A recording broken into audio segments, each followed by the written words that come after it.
And welcome back, everyone. Welcome back. I have some news. I do have some news. So typically we will be coming in and we will be having the grand finals of the Sparkling Tuna Cup, and that is what we were prepared for. Unfortunately, something has come up. Unfortunately, Nice can't actually compete. I was just talking to him and he was saying that in a couple of minutes, he is going to be playing in a different tournament. It's the Sunrise Cup. The Sunrise Cup is currently about to begin. It's an event that he qualified for. There's a lot more money on the line, and it is beginning in a couple of minutes, and he is going to be competing in that. Apparently, he's also playing in a TvT tournament tonight as well. So the tournament had just gone on a little bit too long, and he just cannot play in it. So it is unfortunate, and this would have led into a walkover. You know, it would have been a walkover in favor of Nazin, just because Nice cannot compete, and Nazin just would have won. But Nazin did agree with Nice that they can play out their games later, in a couple of hours. They can give us the replays, and then in a couple of days we can wrap up the cast, wrap up the tournament, and cast via replays. They did agree. Both Nazin and Nice agreed, hey, we still want to play, like we still want to compete. Just let us do it just let us do it in a couple of hours. And you know what? Sure. You know what? Sure thing. That's all good with us. It's not ideal. You know, we would love to wrap up the tournament here and now and crown a champion for the Sparkling Tuna Cup, but alas, you know, we're okay just coming to like a middle ground here. You know, eventually casting matches is better than not casting them at all, and just having a forfeit win. So in a couple of days, maybe on Tuesday, depending on when we get the replays, maybe on Tuesday we will be casting the finals here of Sparkling Tuna Cup between Nice and Nazin. The reason why I say Tuesday is because today's Sunday, and in an hour we're going to be casting WTL, and tomorrow we're casting ESL Asia, and then right after ESL Asia we're casting OSC King of the Hill. So we're pretty our schedule's pretty full tomorrow on Monday. Tuesday is ESL Open Cup Americas, and that's it. Only ESL Americas. Tuesday is one of the few days where we don't have two tournaments. Wait, am I wrong? When is Kung Fu Cup? I'm just double checking. Yeah. So Tuesday we're only casting one event. So that means that after ESL Americas, we will be able to cover Sparkling Tuna Cup, the finals of Sparkling Tuna Cup. So Tuesday is the place to be for that. So yeah, that's gonna be kind of what we have agreed upon, which means we would typically wrap up, and again we are going to be coming back in an hour for WTL, but we have some replays. We did have a couple of people redeem replays over the past couple of days, and we haven't had the opportunity to cast them, but we have time. Suddenly we have time to cast some viewer replays. That is why we have the graphic there. It's beautiful. Duckling viewer replays. For those wondering, again, so if you're only here for Pro StarCraft, you can step away. You know, you can come back in an hour, where we will be casting World Team League. But we do have point redemptions. We do have point redemptions in the chat open to you. So if you want us to cast one of your replays, you can do so. We do have a limitation. That is that it has to be your replay. Back in the day, we used to allow people to redeem whatever replays they wanted, and yeah, we have since done away with that. So again, if you have a ladder game or a tournament game that you played and you want us to cast, we will do so. And yeah, over the past couple of days, we've had a couple of people redeem replays. Demi redeemed a replay. Demi redeemed a replay. Frost as well, and Chase. So we have 3 matches lined up. It's beautiful. We are going to be getting ready for them. So we may not have the grand finals of Sparkling Tuna Cup, but we got the next best thing. Viewer replays, viewer replays. So up first, we have something special. There's a little bit of backstory here. So for those of you who have been tuning in for the past couple of days, you know this, but a lot of tournaments have been enforcing, like we just did here, have been enforcing the games to be played on NA. Even European versus European, like even EU versus EU or Korea versus Korea. A lot of tournaments like KSL and World Team League, they have been enforcing all the games to be played on NA. The reason for this is because NA has been updated with the new ladder map pool, with the new patch as well, and of course all of the tournaments, they want to jump on that. They want to jump on the new patch, jump on the new maps, and on top of that, when it comes to alternating back and forth, for those who don't know, right now, if you switch to the European server, the game won't let you. You have to update your game to revert to the older version of the game.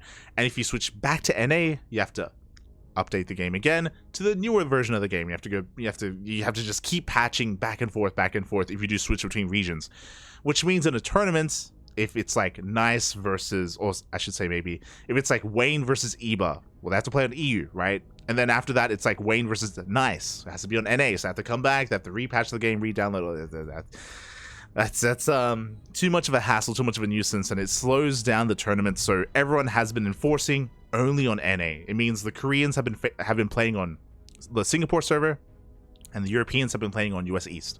That's just the case here for the past couple of days. And because of this, the NA ladder has been more active. We've been seeing a lot more of the Europeans and a lot more of the Koreans actually ladder on NA because they want to play on the new maps and the new patch for these tournaments, because these are not live over on Korea or Europe. So a lot of people have been laddering here on the NA server. It's been really cool to see the NA server a little bit more vibrant and a little bit more active. And one of our lovely viewers came across one of these pro players. Frost played against Ryung. Ryung drop up. We did confirm, we did some investigation, and this is Ryung's account, and this is indeed his actual account. He was laddering over the past day or so to prepare for his own matches in World Team League and to get experience on the new maps and all that stuff. And yeah, it's really cool. It's really cool to see one of our regular viewers go up against a pro player on the NA ladder. So we do have a redemption here for Frost versus Ryung in a TvT. Oh, let's go. Let's go, Poppy. Let's go. I am excited. I'm ready for it. I'm ready to find out the hell happened and what kind of shenanigans ensued. Let's go in. Let us go in.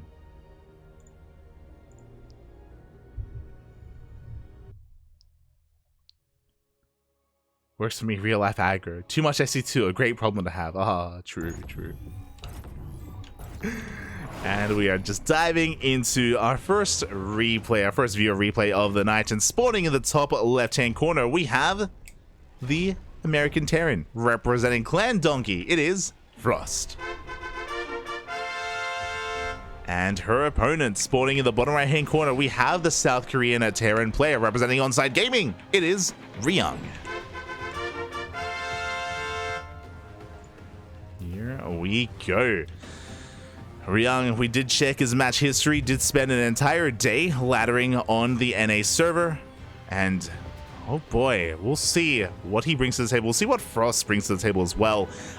Frost is more known, at least when it comes to the matches that we have casted, she's more known for like standard macro play, nothing too fancy, maybe every now and then dabbles in some cheese, but from my understanding at the time, I don't think she was fully aware if this was the real Ryung or not. At the time, wasn't sure if this was like someone who's like a fan of Ryung or like actually Ryung himself. So yeah, I wonder if like anything special was tried. Fun fact, I myself have actually played against Ryung many times. I played against Ryung a lot back in Heart of the Swarm, beginning of Legacy of the Void. The reason for that is because both myself, Kada, Yaku, Kuro, we used to be very active competitors in Alima League. It was a Korean weekly tournament back in the day, and I want to say like 4 or 5 times I played against Ryung.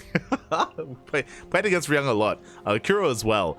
For whatever reason, the seeding just happened to be that way, where we would just constantly play against the Tuna Terran, which was lovely, of course. Back then, Ryung was on Axiom, and we of course are big Axiom fans.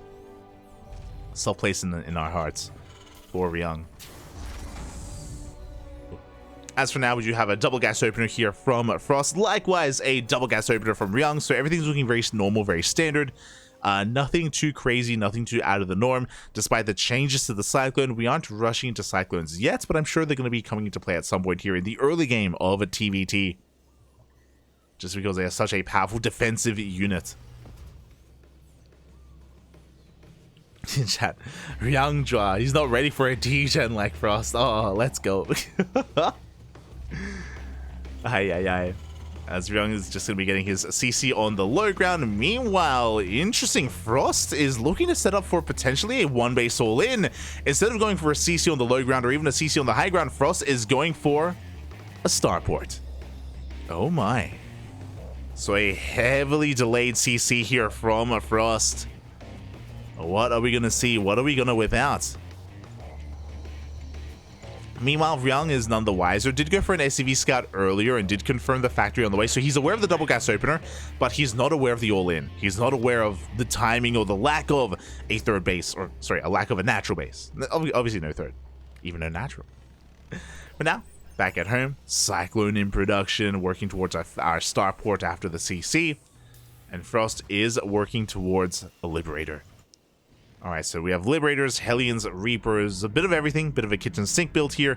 Very coffee-esque, if you will. I always say it's the coffee build, Poppy. Liberators and Mass Reaper coffee build. Let's go. Shout out to the Chinese Terran player coffee. Behind this, again, Ryung is not fully aware of what is transpiring. He's just setting up back at home. Honestly, with a pretty solid defensive setup, Cyclone is great against things like early Banshees, early drop play, early aggression in general, and is going for an add-on swap for Cloak Banshee. This is something that a lot of the onside Terrans have been doing. I say onside Terrans, Maru and Ryung, they've been quite fond, Byun as well, they've been quite fond of mixing in one or two Cloak Banshees, typically one Banshee, then going into Raven production afterwards. But here we go. Frost is going to be rushing into the natural. At the same time, Liberator is queued up into the main base. And we're going to be diving on in, looking for some economic damage. Looking to break through the defensive line here of Ryung. So far, good KDA charges. SCVs are going to be pulled back. So far, Ryung, he's defending well here at the natural. But at the same time, that Liberator is going ham in the main. Frost is going to be cleaned up. The last Reaper is going to fall. But this Liberator got 9 SCV kills in the main base. A pretty good amount of damage was done. But the CC is also heavily delayed. That's the downside. It's good economic damage, but with a big delay on this CC, Frost really just equalizes. And even then, I would say, still behind economically. Just because Ryung has mules. Ryung has an orbital, has extra mules, has double SCV production. And Ryung is still looking strong, looking powerful, and is now looking to counterattack. Again, Cloak is about to kick in. Second Banshee in production. Ryung working towards that main base, but Frost did scout this ahead of time when he did go into when she did go into the main base. Raven and Cyclone are in position. Ryung doesn't do anything, and Frost does defend. At the same time, Ryung going for a bit of a push here towards the south, just trying to catch any kind of move out. Oh, Ryung is doubling. TY, is that you? Oh my god, as Ryung is going to be starting up Hyperflight Rotors. It is going to be Banshee speed here. We are committing to Banshee production. We're not stopping. And this is something that TY did in GSL last season. And Ryung is trying his hand at it. Oh boy. As the Cloak Banshee has arrived, he's going to try to focus down the tank. Shouldn't quite get it. The Raven is in position. The Marines as well. The tank is saved. Oh, and Ryung does have to back off. Again, just containing Frost here to 2 bases. Cyclones lying in wait. Third CC is on the way. Ryung, instead of throwing down additional production, is going for a third CC. So just getting further and further ahead economically. These Banshees haven't really paid for themselves yet, but at least Frost is being contained. And that's the goal here for Ryung. Contain a Frost, get further ahead. I mean, Ryung is already ahead after the early game when it comes to the worker count and the base count. And we'll now be extending that and getting into mech. Let's go. 2 more factories are on the way. Ryung is going to be whipping the mech out. Lovely. This is actually really similar to how TY was playing. Going Banshee tank. As the Banshees head into the main base, they do dive on top of the Cyclone. The Cyclone goes down after 2 volleys. Third CC is going to be delayed, and we're just going to be going ham here in the mineral line. So many SCVs are going to be going down. Oof. 6, 7 in total. Vikings are going to swat these Banshees away. But again, the Banshees, they're merely the first step here, the first stage for Ryung. Behind this, we have tanks and more tanks on the way. This was the downside of TY's playstyle is he had very little anti-air. Like Ryung has nothing that shoots up. He's going straight up tank Banshee. And eventually how Maru dealt with this was Maru responded with Massive Viking into BCs. And he was able to just dominate TY in that GSL match. Likewise, Ryung is neglecting his anti-air.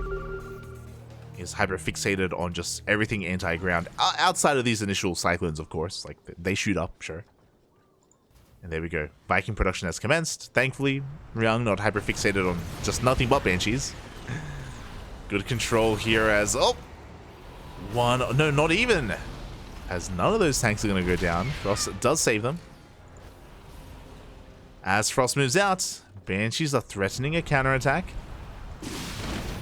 Oh, they're going to be going for add-ons, actually. Okay, Reactor will fall. Oof. Reactor for a Banshee. As Frost does catch one. There's no detection. No! There's no detection, and Marines are falling one after the other. Good pickoffs by Ryung. Unfortunately, Frost just, again, a little bit out of position. A little bit split apart of two mines. And back at her, Ryung is just getting fully saturated here on 3 bases, working towards a 4th. More factories are on the way. More tanks, more Hellions. Let's go.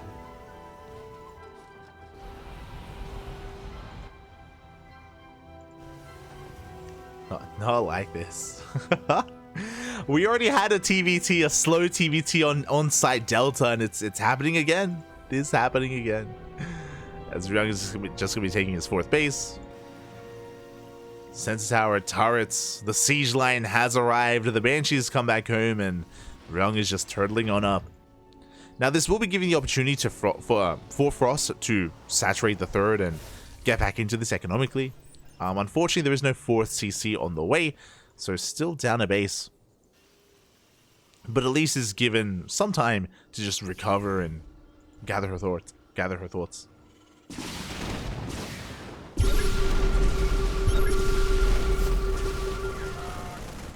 Banshees, they pick up a couple of gas mining workers. Just a little bit annoying here at this depot as well. We'll be losing one of those Banshees. Behind this, we have, of course, Blue Flame on the way. Blue Flame, 1-1 when it comes to vehicle weapons, vehicle armor. Additional tanks on the way. 5th CC thrown down for Ryung.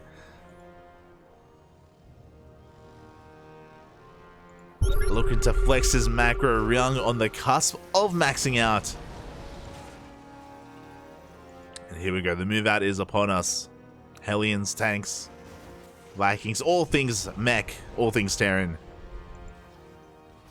And we'll see if Frost can keep up. Now, the one advantage that Frost has here is what I will say is Ravens. We have 3 Ravens available, so even if Ryung pushes in with a higher tank count, Frost could potentially disable a bunch of those tanks and potentially take a better fight. But before that occurs, tanks are falling left and right here to the Banshees. Yeah, Ryung is just forcing his way in. Blue Flame Hellbats annihilating these Marines, the tanks as well. And there just isn't enough on the ground. As there are only 4 Marines left, and the tanks are just edging their way closer towards the 3rd, towards the natural.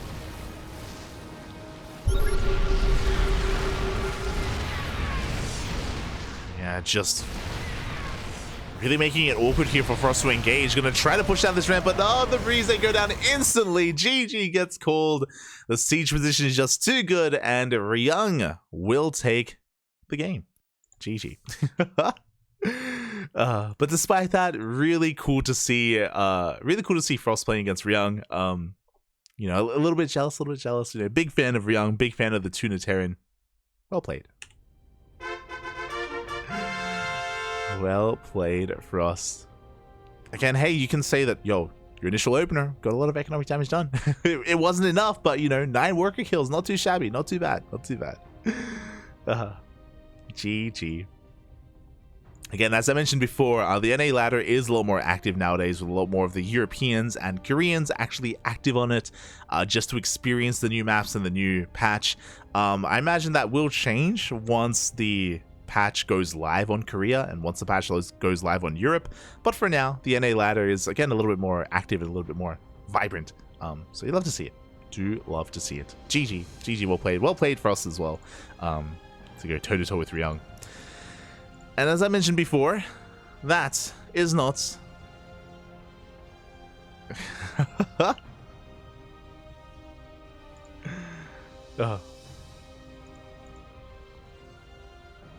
That is not the only replay we have. I mentioned before that Demi and Chase also redeemed replays. I'm ready for it.